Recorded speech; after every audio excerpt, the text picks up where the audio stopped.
Ito, nandito ako sa Estados Unidos, nagsasaliksik upang hulukayin ang katotohanan tungkol sa China, USA at Pilipinas sa South China Sea. Ang masasabi ko sa inyong lahat, walang digmaang mangyayari sa South China Sea kung saan maglalaban ang Amerika at China para sa teritoryo ng Pilipinas. Uulitin ko para maliwanag, walang digmaang mangyayari sa South China Sea kung saan maglalaban ang Amerika at China para sa teritoryo ng Pilipinas. Bakit? Unang-una, huwag din nyo gamitin yung emosyon upang tingnan ang katotohanan.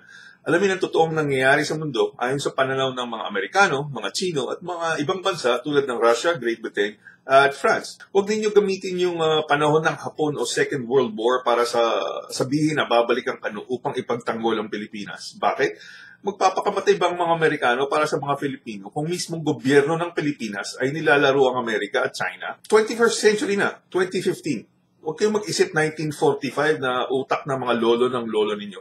Hindi bobo ang mga Amerikano para magpakamatay sa mga Filipinong walang alam sa mundo tulad ni Idiot Aquino at mga Idiot Aquino followers niya. Bago may mamatay na isang kano kalaban ng China, libo-libong mga Filipino ang mamamatay dahil hindi sila magpapakamatay kung kaya ng kano na daanin sa ekonomiya at diplomasya ang China. Ano inaasahan nyo? Gagirahin ng mga Amerikano, mga Chino, tapos ikukulong sila Jeremy Lin, Jackie Chan, Sammo Hung, Ang Lee, at lahat ng mga pabrika ng kano sa China isasara at lahat ng mga Chinese restaurants sa Amerika isasara.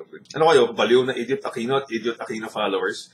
Ngayon, hindi emosyon ang inyong ginagamit at utak ang ating gagamitin. Ito ang dahilan kung bakit hindi magkakaroon ng digmaan sa South China Sea na mamamagitan sa USA, China at Philippines. Reason number 1, binuksan ng Amerika ang ekonomiya ng China nung magharap si Nixon at si Mao noong 1972. Magmula noon, ang plano ay palaguin ang ekonomiya ng China upang hindi ito maging kalaban na bansang komunista. Kaya mula pa noong 1980s ay karamihan ng paggawakan sa Amerika ay lumipat sa China. Nagawa ito ng Amerika dahil ang Estados Unidos ay ang pinakamalaking ekonomiya sa kasaysayan ng mundo.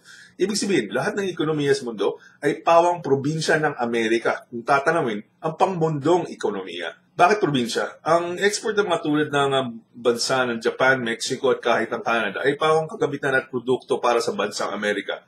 Lahat ng naniisip ninyo na kagamitan at produkto na ginagawa at serbisyo na iginagawad ng mga manggagawa sa mundo ay upang payamanin ng pinakamayamang bansa sa mundo. Kasama sa mga bansang supplier na ito ang South Korea, Singapore, Australia at Russia at marami pang iba. Yung karamihan ng mga export ng Pilipinas sa Japan para sa paggawa ng electronics na i-export sa Canada at Estados Unidos. At ang pinakamalaking supplier ng Amerika ay hindi Japan, hindi South Korea, hindi Pilipinas, hindi Europa, kundi China. Dito papasok ang reason number 2. Reason number 2, ang China ay binansagan ng Amerika noong 2001 ng Permanent Most Favored Nation status. Permanent, pangmatagalan, Most Favored status. Mas pabor na bansa sa kalakal. Halos lahat ng produktong nabibili sa malalaking tindahan ng Amerika tulad ng Walmart, Target, Dollar Store, Costco, Best Buy, Amazon at Macy's ay galing sa China. Sa nakalipas na 20 taon, sa bawat produkto na binibili tuwing bagong taon, tuwing Valentine, tuwing spring break, tuwing summer vacation, tuwing St. Patrick's Day, tuwing 5 de Mayo ng mga South America, tuwing Halloween, tuwing Thanksgiving, tuwing Pasko, at sa lahat ng halos na birthday na may regalo sa araw-araw, ang 300 million na Amerikano ay gumagastos ng halos 35 to 45 billion with a B, bawat buwan upang bilhin ang mga produkto ng China.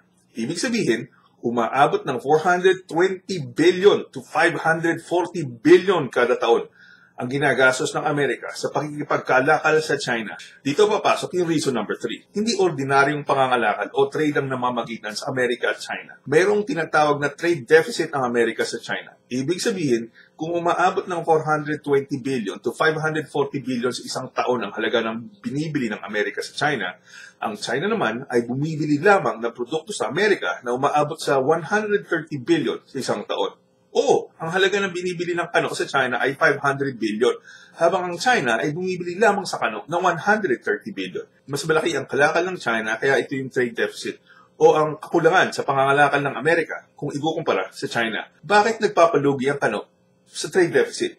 Kung tutuusin, hindi nagpapalugi ang kano sa China dahil ginawang may-ari ang Chino ng mga negosyo sa Amerika. Ang investment o pera na ginagamit ng Amerika upang makipagkalakal sa China ay siya rin ginagamit ng mga negosyanteng Chino na namimili ng bahay, negosyo, lupain at panggastos ng mga libo-libong mga anak na Chino na nag-aaral sa Amerika. Tandaan niyo yung sinabi ko na probinsya na ekonomiya ang China? dahil ang pamamalakad ng ekonomiya ng China ay malaki ang pagkakaiba sa pamamalakad na politika ng China. Ekonomiya, ang paggawa ng desisyon upang gamitin ng negosyo, kalakal, likas na yaman at kakayahang pantao o human resources. Politika, gobyerno o pamamahala sa lipunan. Naalala niyo yung libo-libong mga Chinese restaurants na nakita natin sa BBB videos? Nagdadala ng bilyon-bilyon sa buwis at kasama na yung masasarap na pagkain sa Amerika ang mga may-ari ng mga restaurants na ito. Reason number 4. China rin ang may hawak ng pagkakautang ng Amerikano nagkakahalaga ng 1.22 trillion o 1.22 trillion with a T. Sa pamamagitan ng utang na ito na umaabot ng trillion, ginawa ng kasosyo sa negosyo ng kano ang mga Tsino sa pandaigdigang ekonomiya. Sa paraang pagiging kasosyo, hindi kinakailangang kalabanin ng armas ang China ng Amerika dahil hangad ng dalawang bansa ang walang patid at walang kapantay na yaman at kaunlaran. Ang China at ang US ang dalawang pinakamalaking ekonomiya sa mundo ngayon at sila ay magkasosyo sa negosyo. Hindi mag-aaway ang magkasosyo sa negosyo. Mutual security o matiwasay na pagdadamayan ng China at USA. Mayroong tinatawag na United Nations Security Council at 5 dito ay permanenteng miyembro na hindi maiaalis. Ito ay isang grupo ng mga bansa sa United Nations na pinanghahawakan ang mga pinakamalakas na mga armas sa kasaysayan ng mundo. Ang 5 permanent members ay France, Russian Federation, the United Kingdom at hulaan ninyo, United States at China.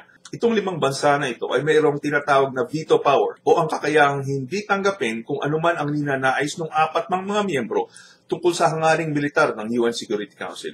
Ibig sabihin, kung sakaling magkakaroon ng digmaan sa anumang bahagi ng mundo, kayang sabihin ng China na hindi sila sasali o sasang-ayon sa kaguluhang ito. Ang 5 miyembro ng UN Security Council na ito ang nagtatatag ng kapayapaan sa buong mundo ngayon. Dahil sa UN Security Council, hindi na maaaring maulit ang kaguluhan ng World War I at World War II. At dahil sa Amerika at China ay permanent members ng UN Security Council, bago pa man magkaroon ng digmaan sa South China Sea, ay mangingibabaw ang pag-uusap ng Amerika at China sa pamamagitan ng diplomasya ng kanilang mga pinuno. Mga pinuno ng China sa Beijing ay nakikipag-usap sa mga pinuno ng Amerika na nasa Washington, D.C. Hiwalay ang mga pinuno ng mga military ng Amerika at China sa mga pinuno ng gobyerno. Higit sa lahat, mula pa noong nakipagkita si Nixon kay Mao noong 1972, ang Amerika at China ay patuloy na nagpapalitan ng kaalaman sa military at regional security sa Asia.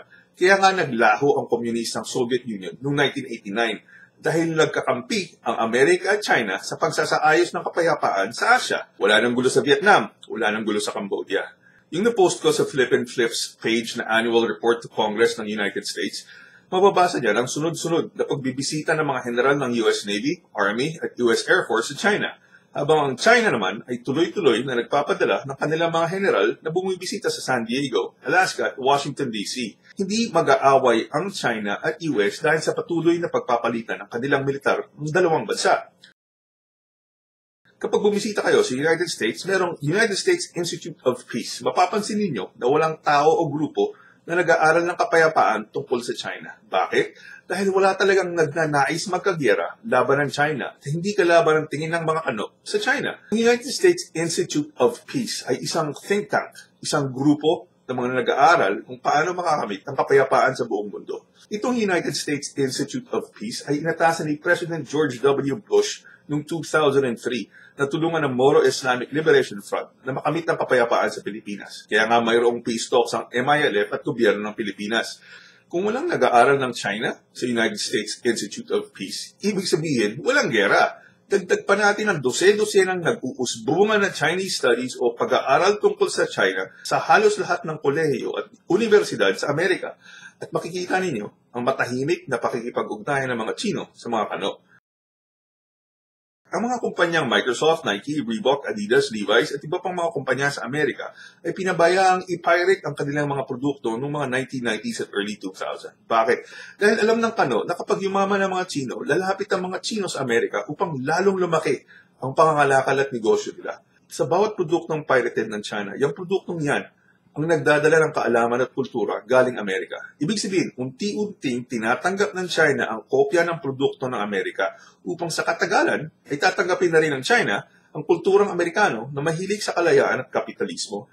Parang karamihan ng mga Pilipino na may colonial mentality na lahat gusto stateside o imported.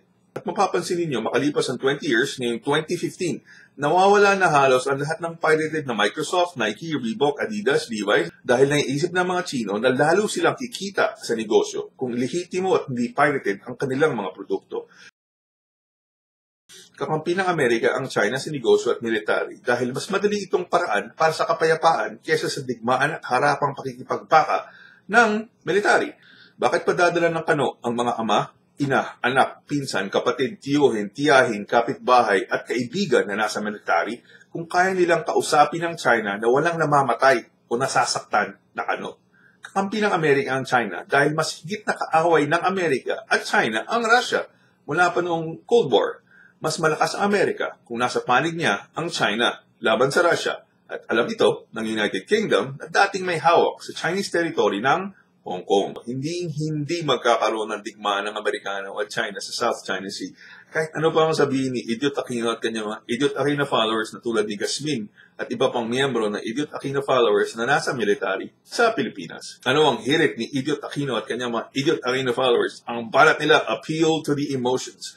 Ang pagbibigay, kasagutan ayon sa emosyon nila kesa sa malalim na pag-iisip at pagsasaliksik. Sa susunod na video, alamin kung bakit kailangan ng China ang South China Sea.